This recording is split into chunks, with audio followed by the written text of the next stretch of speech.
नमस्कार, news 18 India का number 1 show साजिश देख रहे हैं आप। मैं हूं आपके साथ मोनिका ठाकुर। शुरुआत इस वक्त की बहुत बड़ी खबर आपको बता दें, इजरायल से इस वक्त की सबसे बड़ी खबर आ रही है। गाजा में हुई छापेमारी में इजरायली सेना ने 3 बंधकों को गोली मार दी है। दावा यह किया जा रहा है, इजरायली सेना ने यह कबूल किया है कि गलती से 3 बंधकों की फायरिंग में मौत हो गई है। इजरायली सेना ने बयान भी जारी किया है कि हम अपनी गलती स्वीकार करते हैं। 3 बंधकों की मौत के बाद इजरायल की राजधानी तेल अवीव में लोगों ने प्रदर्शन किया है। इन लोगों की मांग है कि हमास के कब्जे में बचे बंधकों को जल्द से जल्द छुड़ाने के लिए प्रधानमंत्री बेंजामिन नेतन्याहू को एक्शन लेना चाहिए। तो प्रधानमंत्री नेतन्याहू की मुश्किल ये हो गई है कि उन्हें बंधकों को भी छुड़ाना है और युद्ध विराम भी नहीं करना है। इस बीच इजरायल हमास युद्ध को लेकर आलोचना झेल रहा अमेरिका डैमेज कंट्रोल में उतर आया है।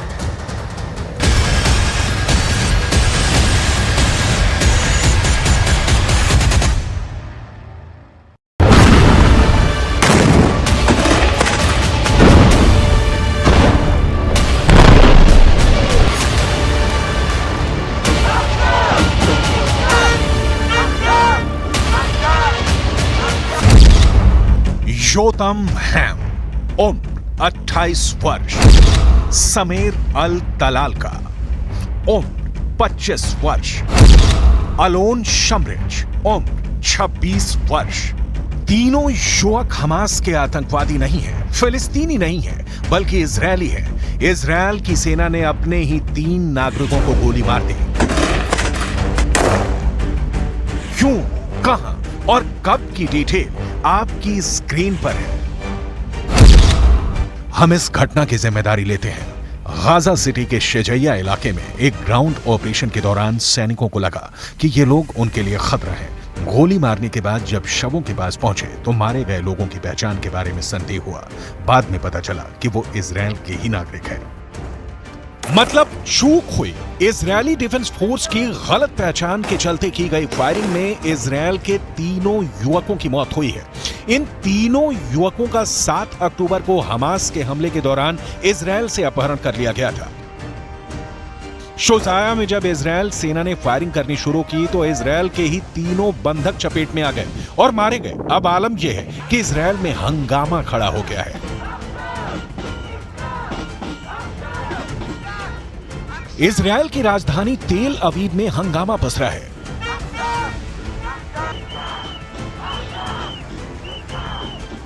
नाराज लोगों ने तेल अवीव में इजरायली सेना के हेडक्वार्टर्स के बाहर प्रदर्शन किया है। लोग हाथों में बंधकों की तस्वीर लिए और दिल में दर्द लिए अपनों को जल्दी से जल्दी छुड़ाने के लिए प्रदर्शन कर रहे हैं। क्यों? क्योंकि इजरायली डिफेंस फोर्स यानी आईडीएफ से हो गई है बड़ी चूक। इजरायली डिफेंस फोर्स जमीन पर गाजा को जला रहा है। इंच दर इंच हमास के लड़ाकों की तलाश कर रहा है। जो मिल गए उन्हें ठिकाने लगा रहा है।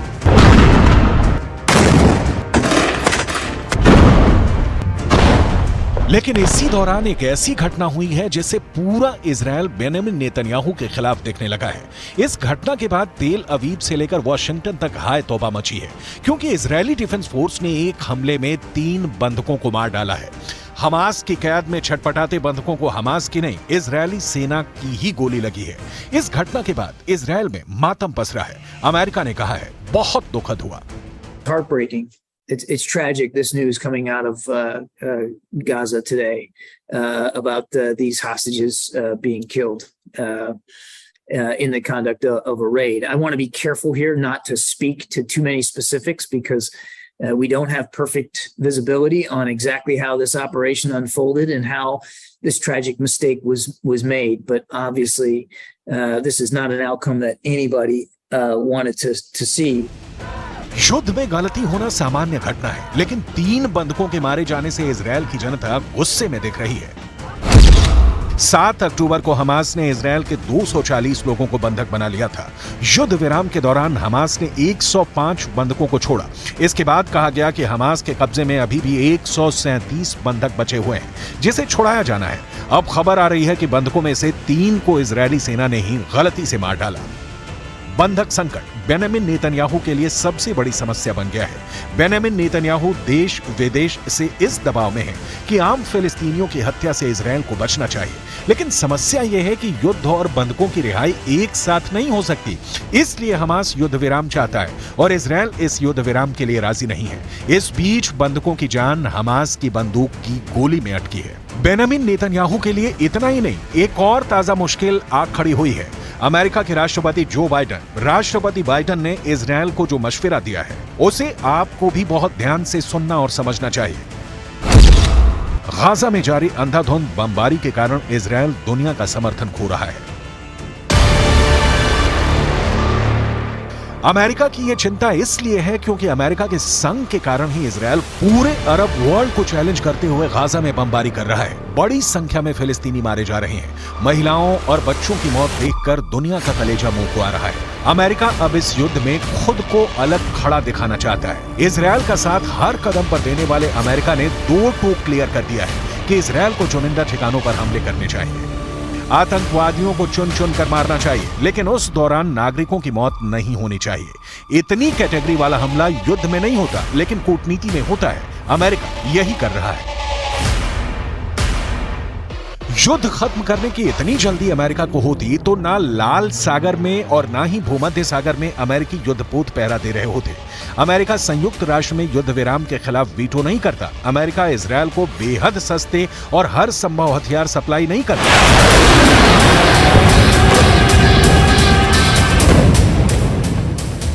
लिहाजा आम फिलिस्तीनियों की मौत पर बाइडेन के आंसू घड़ियाली हैं, जिनका जमीनी युद्ध से कोई सरोकार नहीं। अमेरिका कल भी इजरायल के साथ था, आज भी है और कल भी रहेगा, इसकी गारंटी है। क्यों? अमेरिका की क्या मजबूरी है? इसे विस्तार से आगे बताएंगे। अभी इजरायल के नागरिकों के एक और प्रदर्शन की तस्वीरें देखिए। इन लोगों की मांग है कि युद्ध विराम तत्काल लागू हो। We will only see peace when everybody has equal rights and freedom, and we can't have peace unless this happens. If one people have rights and the other people are oppressed, there won't be justice and there won't be peace. युद्ध शुरू होने के बाद से ही अब तक Israel के हमले में गाजा में कम से कम 18,700 फिलिस्तीनियों की मौत हुई है, जिसमें महिलाएं और बच्चे भी शामिल हैं। घायलों की संख्या 51,000 के करीब है। सिर्फ 24 घंटे में इजरायल ने हमास के 10 और लड़ाकों को मारने का दावा किया है। वहीं हमास के हमले में 1400 इजरायली मारे गए हैं। इजरायल के प्रधानमंत्री बेंजामिन नेतन्याहू को अमेरिका की नई सलाह सुनिए। I don't think that we can necessarily make some sort of broad judgment about the specific circumstances here and what that says about the ability for them to be more surgical and more precise. I would add that when they went into North Gaza, they went in with a much smaller footprint, and they were able to conduct smaller scale, smaller unit operations than what they had originally planned to do. America क्या चाहता है? युद्ध की दशा और दिशा पर उसका कोई असर नहीं दिख रहा। इजरायल और हमास के बीच शांति की कोई गुंजाइश नजर नहीं आ रही। इजरायली सेना के विमान लगातार हमास के नियंत्रण वाले गाजा पट्टी में बम बरसा रहे हैं। युद्ध की वजह से मासूमों को जान गंवानी पड़ रही है। संयुक्त राष्ट्र में फिलिस्तीन के मिशन ने कहा है कि इजरायल को अपने अवैध व्यवहार को लेकर नतीजे भुगतने का डर नहीं है। मिशन ने सुरक्षा परिषद से कहा है कि इजरायल के खिलाफ कार्रवाई की जाए। इसका कहना है कि युद्ध विराम की मांग के बाद भी इजरायल अंतर्राष्ट्रीय कानून तोड़कर काम कर रहा है। अमेरिका के एनएसए जैक सुलिवन ने फिलिस्तीनी अथॉरिटी के राष्ट्रपति महमूद अब्बास से बात की है। इस दौरान गाजा में लोगों को भेजी जाने वाली मानवीय मदद को बढ़ाने पर चर्चा हुई है। इस मुलाकात में आम नागरिकों की सुरक्षा को बढ़ाने पर भी जोर दिया गया, लेकिन इस जोर का नतीजा निकलता नहीं दिख रहा है। विश्व स्वास्थ्य संगठन ने गाजा के हेल्थ सिस्टम के बर्बाद होने पर चिंता जताई है। गाजा में 36 अस्पताल थे, जिनमें से सिर्फ 11 ही कुछ हद तक काम कर रहे हैं। इन अस्पतालों में 50,000 से ज्यादा घायलों का इलाज चल रहा है। 7 अक्टूबर से अब तक इजरायल ने गाजा में 22,000 से ज्यादा ठिकानों पर बमबारी की है। इसकी वजह से 19 लाख फिलिस्तीनी बेघर हो गए हैं, जो गाजा की आबादी का 85% हिस्सा है।